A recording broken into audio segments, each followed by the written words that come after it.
I wonder if some of that is the Venn diagram overlap of the tabletop world and the video game space. There certainly are tabletop games, role playing games, games like Dungeons and Dragons. The thing that you saw the kids playing in the first season of Stranger Things. If you're listening to this and not familiar with tabletop gaming, that thing you saw them playing in the basement in Stranger Things, Dungeons and Dragons.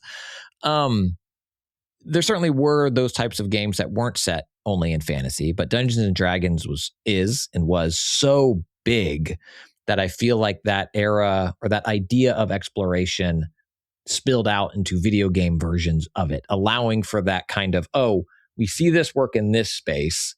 How can we do a video game version of it? But I do wonder how much of the Bard's Tale and these fantasy video games perhaps looked to what was happening in the Dungeons and Dragons space as inspiration. And I guess my question to you is, did you ever find yourself completing that circle and wanting to go into the tabletop space, or was Bard's Tale so captivating for you, you didn't feel the need to explore it in other avenues? Wanting to, sure. I don't know if you heard me mention, I didn't have friends.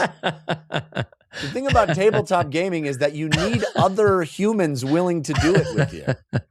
And that was what was so great about computers is that it took out that whole needing friends part.